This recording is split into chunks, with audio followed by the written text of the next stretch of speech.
It's good, YouTube. This is the commentary for Summer Beach Party. I'm gonna tell y'all everything that goes on behind the scenes of this movie. At first, this is supposed to be like a psychological drama with a little bit of comedy. But I found that when I was doing that style, a lot of the scenes were too boring or too depressing, and they really clashed with what we knew about Zara and Erika. And I wasn't happy with it, so I decided to redo the film in the show's usual style but make it a little more serious towards the end. Some of the ideas like Diesel losing the house was recycled from like old episode ideas, as well as Dave and Seth teaming up. I also kind of wanted to make it more, more festive and more extreme than the first movie. And I'm not gonna lie, I had a blast making this movie. I actually ended up with an hour and 50 minutes worth of footage, but some of it had to be dropped because it didn't really contribute to the story, or the punchline was only mildly funny when I look back at it. Now, while I was making this movie, I had a lot of horror comedies and, trippy ass movies in the background, trying to get the mood right. And it served as the inspiration for a lot of the trippy scenes or a lot of the darker scenes you see in the movie.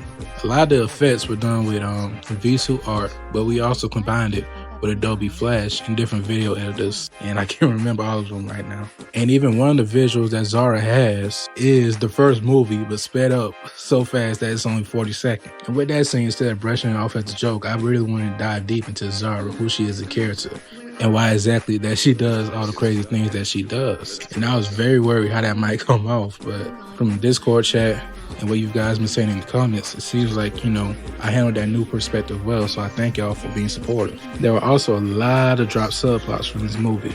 Like, there was this whole arc where Kimberly became a model, and there was this thing where, Dave accidentally cheated on Erika, but I wanted their relationship, to be a good example amidst all the, messed up relationships in this show, so I dropped that. There was also a scene where Annabelle takes a crap on a Hollywood sign, but, I'm trying to get away from doing shot value for the sake of shot value, so I dropped that. And also, I was very careful with the music I picked. I wanted the choices to be very precise, almost like a surgery. So I was switching up the songs. Like, I was like, no, that song fit that scene better. No, this song fit that scene better. And it was just like a puzzle, The music in the show, at first it was just background noise, but nowadays it's really just important as the jokes. But back to the original drama version, a lot of the scenes in the beginning, they're pretty much identical to the final cut. I just punched them up with a little more comic relief. Like the Waffle House scene, Seth's dad fussing at him, and the whole airport scene, that was pretty much the same. Also, the way the pilot died in the original was different. In the original, Kimberly decided to play shooter death,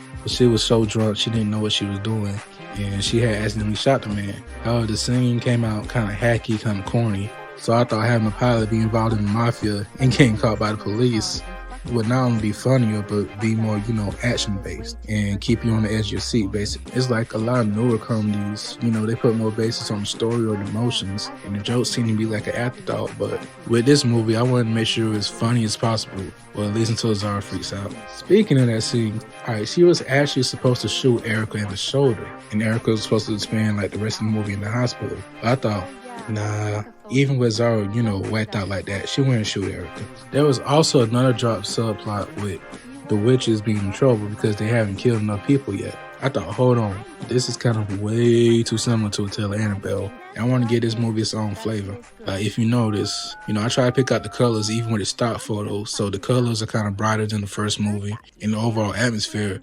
even though the story is kind of dark, the overall atmosphere is still kind of lighter because it's in Los Angeles. And even though I didn't include a lot of the landmarks and things like that, I still wanted to capture the spirit of Los Angeles in this movie. So not only did I draw from information that I researched, but my own experience when I visited my auntie in Los Angeles a long, long time ago. So the movie is both like a love letter to Los Angeles and kind of a satire critique of all the shit they doing wrong. I also want to criticize influencer culture and reality shows because I feel like we're in a culture where clout is valued over what people can actually provide as individuals. As you can see, it's taking a toll on our character. As for the deaths and character development, you will not see them in the 5th season of Zara Erika.